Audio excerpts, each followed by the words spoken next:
Back news. అమరావతిలో అన్న canteen open చేసిన తర్వాత సీఎం చంద్రబాబు మాట్లాడుతున్నారు. లైవ్ లో చూద్దాం. మనకు వచ్చిన డబ్బులు కూడా సద్వినియోగం చేయడం అంతే ముఖ్యం. మీరు సంపాదించిన సంపాదనలో కొంత భాగం సర్వీస్ ఖర్చు పెట్టండి. అది మనందరి బాధ్యత. అది చేయగలిగితే ఈ సమాజంలో ఈ పేదరికం కానీ పేదవాళ్ళ సమస్యలు పూర్తిగా పరిష్కారం అయ్యే పరిస్థితి వస్తుంది. అందుకే పిలిపిస్తున్న ఈ అన్నా క్యాంటీన్ అనేది ఒక స్ఫూర్తి. నేనేదో 150 కోట్ల రూపాయలు ప్రజలు పెట్టాలని కాదు, నేను అది కూడా స్పష్టంగా అందరికీ విజ్ఞప్తి చేస్తున్నా. 150 కోట్ల రూపాయలు ప్రభుత్వం పెడుతుంది, పెట్టే శక్తి ఉంటుంది, అనేక కార్యక్రమాలు పెడుతున్నాం. కానీ ఈ రాష్ట్రంలో ఒక స్ఫూర్తిదాయకంగా ముందుకు పోవాలని అన్నా క్యాంటీన్ అంటే ఒక సేవాభావానికి ఒక స్ఫూర్తి ఇచ్చే కేంద్రంగా తయారు కావాలన్న ఆలోచన. అందుకే ప్రతి ఒక్కరిని కోరుతున్నా, అవసరమైతే ఒక పూట ఒక క్యాంటీన్కి కాంట్రిబ్యూట్ చేయండి, రాష్ట్రం అంతా అవసరమైతే మీరు చేయండి. ఏ విధంగా చేసిన కార్పస్కి మీరు డబ్బులు ఇవ్వండి. ఇవన్నీ కూడా మనం పగడ్బందీగా చేద్దాం. ప్రతి ఒక్కసారి ప్రజలు కూడా గుర్తు చేద్దాం. అవసరమైతే దీని మీద ఒక కాలం కూడా రన్ చేయమంటాం. అన్నా క్యాంటీన్కి ఎవరైతే దాతలు ఇస్తున్నారో కంటిన్యూగా దానికి ఒక కాలం పెట్టి రిలీజ్ చేస్తాం. నేను డబ్బుల కోసం కాదు, ఒక స్ఫూర్తి కోసం, ప్రజలకు కూడా ఒక సేవాభావాన్ని కల్పించడం కోసం ఇవన్నీ చేస్తామని చెప్పి నేను మీకు తెలియజేసుకుంటూ, మీరే చూశారు క్వాలిటీ ఫుడ్ పెట్టడమే కాదు న్యూట్రిషియస్ ఫుడ్ పెడుతున్నాం. రెండోది పరిశుభ్రమైన ప్రాంతంగా తయారు చేశాం. ఎవరు ఇక్కడికి వచ్చినా అక్కడ చూసినప్పుడు దీనిపైన కూడా కావాలని కొంతమంది మీకు తెలిసి ఈ పార్టీలు ఎట్లున్నాయో ఈ రాష్ట్రంలో నేను ఎప్పుడూ చూడలే ఇలాంటి పార్టీని. 40 సంవత్సరాల నా రాజకీయ జీవితంలో ఇలాంటి కరుడు కట్టిన నేరస్తులందరూ కలిసి ఏమేం చేస్తున్నారో మీరే చూస్తున్నారు. కనీసం ఒకరికి భోజనం పెట్టలేరు, కానీ భోజనం పెట్టేవాడిని కూడా అక్షయ పాత్ర లాంటి పవిత్రమైన సంస్థని అపహాస్యం చేసే పరిస్థితికి వస్తున్నారు. ఈరోజు దేశంలోని దగ్గర 22 లక్షలు 23 లక్షల మందికి ఒక్కొక్క రోజున భోజనం పెడుతున్నారు. ఇది ప్రపంచంలోనే ఒక చరిత్ర. ఇన్ని క్యాంటీన్లు పెట్టి ఇన్ని లక్షల మందికి ప్రతి పూట భోజనం పెట్టి ఏకైక వ్యవస్థ అక్షయ పాత్ర. ఆ అక్షయ పాత్రకు డబ్బులు ఎక్కడో గవర్నమెంట్ ఇవ్వడం లేదు.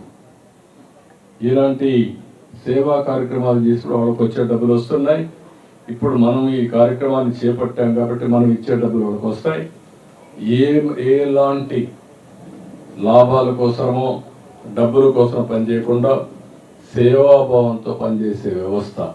అలాంటి వ్యవస్థను కూడా క్రిటిసైజ్ చేసే పరిస్థితికి వచ్చారంటే ఇది దివాలా కోరుతనం తప్ప ఇంకోటి కాదు. దాన్ని కూడా నేను చాలా తీవ్రంగా ఖండిస్తున్నా, గర్హిస్తున్నా.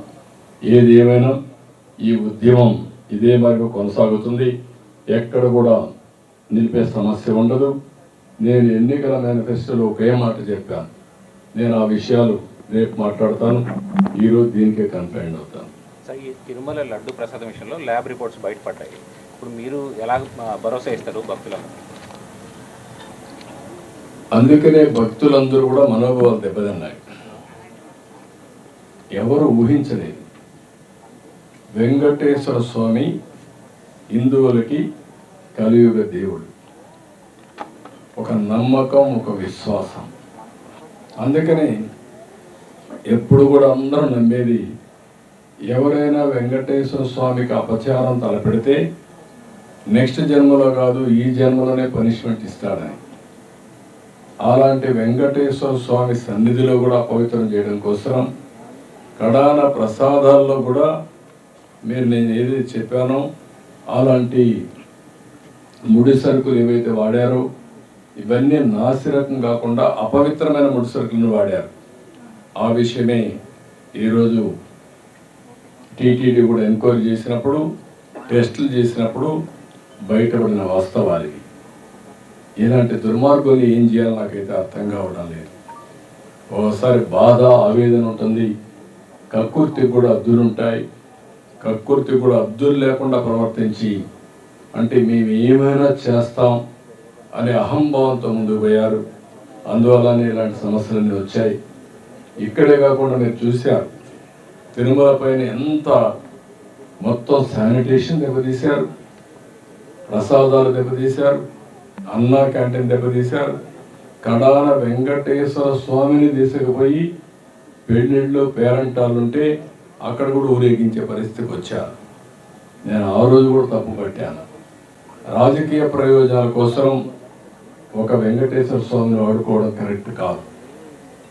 ప్రజలందరూ కూడా, హిందువులందరూ కూడా జీవితంలో ఒక్కసారైనా వెంకటేశ్వర స్వామి దగ్గరికి రావాలి, దర్శనం చేసుకోవాలి, అది మరి వారి కోరికలని చెప్పుకోవాలని చెప్పి వస్తారు. అలాంటి నమ్మకమైన ప్లేస్ని మారించడం చాలా దుర్మార్గం. ప్రక్షాళన ప్రారంభించాం.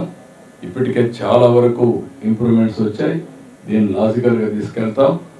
ఏవైతే మాకు ఆధారాలు దొరికితే అలాంటి వాళ్ళపైన కఠినమైన చర్యలు కూడా ఉంటాయి. ఎవరైనా సరే తప్పు చేస్తే శిక్షించాల్సిందే. దానికి కూడా దోవాలి. ఇంటి వద్దే తిరుమల సెట్ వేసి చాలా విన్యాసాలు చేశారు. విన్యాసాలు చేసి పైశాచిక ఆనందాలు పొందారు.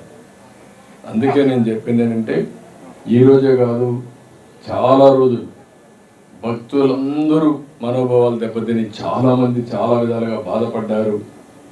అందుకే నేను నిన్న కూడా చెప్పాను, ఎప్పుడు నా లైఫ్లో ఇంత పెద్ద ఎత్తున గెలుపు రాలేదు. దానికి కారణం ఇలాంటి విషయాలన్నీ కూడా ప్రజల్లో ఒక చైతన్యం తీసుకొచ్చాయి. ఒక మాటలో చెప్పాలంటే ఒక రెవల్యూషన్, ఒక సైలెంట్ రెవల్యూషన్ వచ్చింది.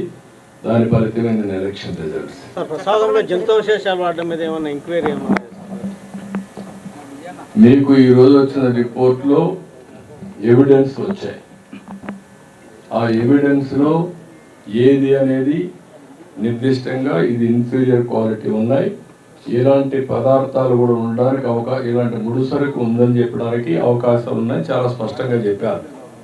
కొంతమంది ఇప్పటికే పారిపోయారు. ఇప్పటికే అందరినీ డిస్కంటిన్యూ చేసి పవిత్రమైన నెయ్యి తీసుకొచ్చాం. అది కూడా టోటల్ ప్రాసెస్లో పెట్టారు మన వాళ్ళు. దానివల్ల క్వాలిటీ కూడా గణనీయంగా పెరిగింది. భక్తులు కూడా హ్యాపీగా ఫీల్ అయ్యే పరిస్థితికి వచ్చారు. దీన్ని ఇంకా నెక్స్ట్ లెవెల్కి ఎట్లా తీసుకెళ్తాం. పాతవన్నీ కూడా ఏ విధంగా యాక్షన్ తీసుకోవాలో యాక్షన్ తీసుకుంటాం. ఎవరు చేశారు, ఏం చేశారు అవన్నీ కూడా యాక్షన్ తీసుకుంటాం. Okay, thank you. NT Rama Rao గారు అన్నదానం ప్రవేశపెట్టారు తిరుమల పైన. దాన్ని కూడా నాసిరకం భోజనం పెట్టే పరిస్థితికి వచ్చారు ఇటీవల కాలంలో. దానిపై కూడా అనేక కంప్లైంట్లు, కడాన ప్రసాదంపై కూడా కంప్లైంట్లు వచ్చే పరిస్థితికి వచ్చింది. ఇవన్నీ కూడా నాణ్యమైనటువంటి అక్కడ ఏవైతే మన దానికి కావాల్సినటువంటి ముడి సరుకులన్నీ కూడా నాసిరకం వాడడం, అది కాకుండా పవిత్రమైన దేవాలయాల్లో కూడా అపవిత్రమైన ముడి సరుకులు వాడడం, ఇలాంటివన్నీ చేసి కంపు చేశారు.